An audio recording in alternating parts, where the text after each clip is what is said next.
In the time it takes to enjoy a cup of coffee, let's discuss the cold analysis of China's hot topics. Tofu Dreg projects and Xi'an startling news from a U.S. perspective. Last week, Bloomberg reported that Xi'an, the chairman of Evergrande Group, which is deeply mired in a debt crisis, was taken away by Chinese authorities. The once high-flying belt brother and former richest person in China has finally fallen into the hands of the Chinese Communist Party. However, his downfall has not brought much joy to many Chinese because the mess he left behind, including 1.62 million unfinished housing units, has left millions of Chinese families in a state of financial ruin. On one hand, the Communist Party's white-gloved accomplices, who have enjoyed prosperity and wealth, successfully transferred billions of assets right under the party's nose. Although he is now entangled in legal troubles himself, his wife and children can still enjoy these billions in assets. On the other hand, ordinary people who spent their entire lives saving to buy a home are now witnessing these unfinished buildings. Their feelings can only be described as utter despair. Today, let's explore why we frequently see or hear about Tofu Dreg construction and unfinished projects in China. Seeing the rise of tall buildings, seeing the collapse of a banquet for guests, seeing the building collapse, this classic phrase now perfectly describes Evergrande.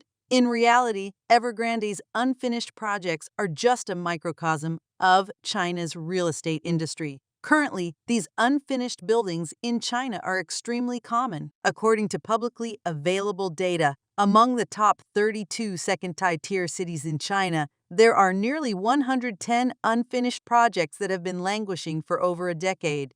In other words, on average, every major city has around 30 to 40 unfinished developments. Among the top 10 cities with the most unfinished projects in China, Zhengzhou ranks first, with an astonishing 29% rate of unfinished developments. Buying property in this city can feel like walking on a minefield. An infographic that summarizes several provinces in China with unfinished projects is available online.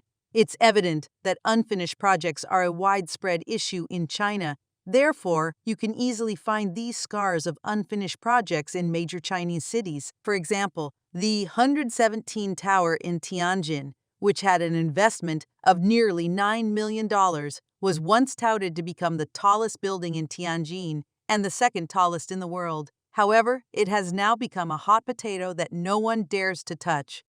Shenzhen's Dongmen building, which began construction in 1993, has seen 30 years pass, and the youth of the generation of homebuyers has also passed. Kunming's A Different Kind of Happiness City was primarily targeted at low-income buyers, promising them happiness. However, it has given them more than a decade of nightmares. It is said that many of these buyers, due to the uncompleted construction, have suffered enormous financial and emotional distress. Some have even lost their lives.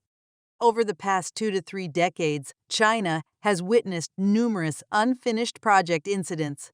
However, the recurrence and frequency of such incidents make us wonder what drives China's unique culture of unfinished projects. This brings us to the regulatory system in China that has led to frequent instances of unfinished construction projects. For property buyers, unfinished construction projects are not the most frightening aspect. What's even scarier is when developers abscond with the money, leaving buyers in the lurch.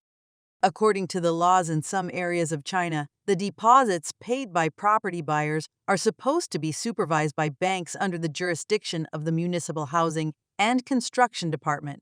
These supervised funds should only be transferred to the developer when the transaction is finalized. However, Chinese laws in some places allow developers to access a portion of these deposits when they've completed a certain percentage of the construction, such as 55%.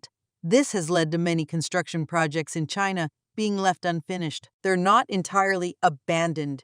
Many buildings are left half-constructed or nearly completed before they become unfinished projects.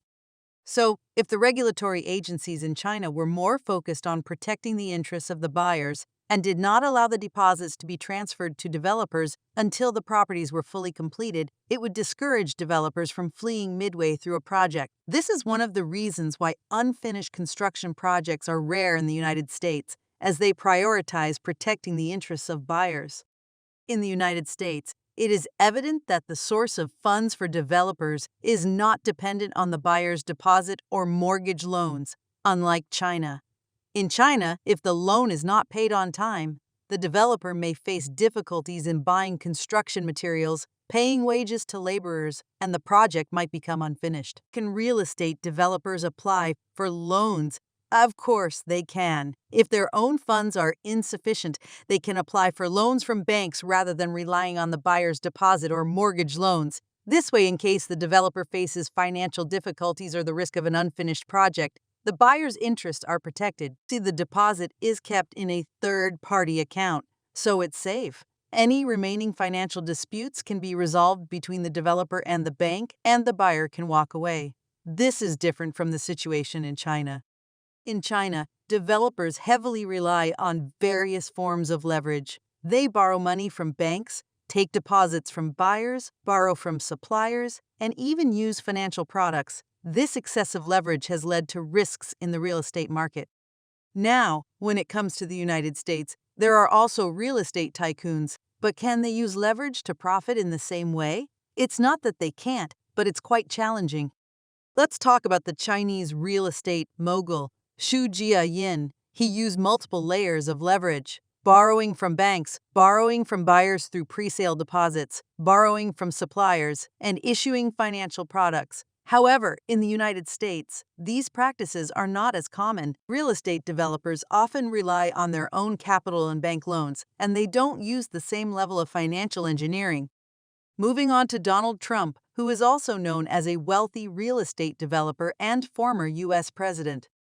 However, he recently faced legal troubles related to his real estate dealings. The New York State Attorney General filed a lawsuit against him for allegedly inflating the value of his assets to obtain loans and insurance at favorable rates. If found guilty, Trump could face a hefty fine of $250 million, and he and his children could be barred from real estate transactions in New York for 5 years. While Trump claims that no one was harmed by his actions, this case underscores the seriousness and uncompromising nature of the U.S. legal system. In contrast, China's approach to similar cases, such as the Evergrande crisis that began in 2021, seems to involve less stringent legal actions, allowing developers to continue their operations despite numerous unfinished projects and financial troubles. Without the loopholes in Chinese law, without the negligence of the Chinese government, and even with government support, it ultimately led to the 2.4 trillion yuan debt crisis. Over the past 2 decades, Chinese local governments have relied on real estate to fund themselves, naturally encouraging developers to leverage heavily and receiving various forms of support. This has resulted in a high-risk, high-leverage model. While this passing the parcel model could be sustained during the high-growth period of real estate, once the market cools down, the funding chain may break, and developers may resort to desperate measures, such as running away. However, it's important to note that we're not defending figures like Xi'an. Looking at his wealth accumulation history, he's not without fault, but as we criticize him, should we also reflect on whether it's the Chinese government, which has allowed these developers to successfully transfer assets overseas and leave debts to the public, that should be held accountable. Chinese local governments have heavily relied on the real estate sector, and they have effectively enabled developers to take on excessive leverage, granting various forms of support. This eventually led to a situation where risks were magnified. Why does China suffer from an epidemic of subpar construction projects? First and foremost, the engineering design phase plays a critical role in construction projects. In an effort to cut costs, many project owners engage in repeated design modifications, often referred to as a design optimization. Regrettably, this approach can introduce concealed risk to project quality. Certain engineering consulting firms specialize in assisting owners with these so-called optimizations. Many professionals adhere to these optimizations, which are aligned with national codes. However, these codes don't always offer specific project guidelines. The prevailing mindset here seems to be that as long as code requirements are met, it's deemed acceptable even if it sacrifices the project's long-term durability or leads to quality issues, as long as they remain unnoticed. Anything not explicitly covered by the codes is frequently disregarded. In some cases, ideal conditions take precedence over safety factors, resulting in inherent flaws in engineering designs, which serve as the fundamental cause of these tofu drag projects. Secondly, construction contractors also play a significant role in perpetuating these issues. Typically, large-scale projects are overseen by government bodies or state-owned enterprises. Those in positions of authority often pursue personal gain, sometimes exploiting their influence to favor companies owned by relatives or acquaintances. As an example, within the video you're currently watching, we discussed how Li Wei, deputy director of the Harbin Electric Power Bureau, awarded a construction contract for Harbin's power auxiliary project to a firm owned by his brothers. This project exceeded 3.2 billion RMB and granted them a 77% monopoly over the local power supplier. Some officials even directly seek benefits from construction bidding companies through intermediaries. Corruption is rampant, with officials accepting bribes from bidding firms. Even when projects appear to undergo a competitive bidding process, the winner is frequently prearranged, and other bidders are essentially for show. Contractors often find themselves compelled to pay bribes to secure projects, and these costs are subsequently factored into the construction expenses. Regrettably, this can lead to substandard work and the use of subpar materials. Thirdly, the organization of construction presents another substantial challenge. Following the bidding process, projects are frequently subdivided among various levels of subcontractors, making it arduous for the actual construction firms to generate profits. Migrant workers bear the brunt of these practices, as wage deductions are commonplace. This system also drives excessive construction speed. Some projects fail to adhere to design or construction codes since timelines are often dictated by project leaders. For instance, the 356-meter-high Seg Plaza in Shenzhen was constructed at a breathtaking pace, with one floor completed every 2.7 days. This breakneck speed resulted in its completion 7 months ahead of schedule in October 1999, as a special tribute to China's 50th National Day.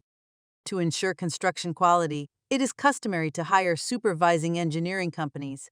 Nevertheless, in China, these engineers frequently face pressure from project owners and are influenced by construction contractors. They prioritize personal gain over quality assurance. Their opinions carry little weight, and construction contractors must heed the directives of the project owners, not the supervisors.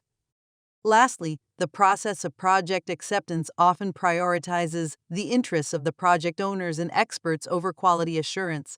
Consequently, even minor issues are approved as long as there are no glaring faults or structural collapses.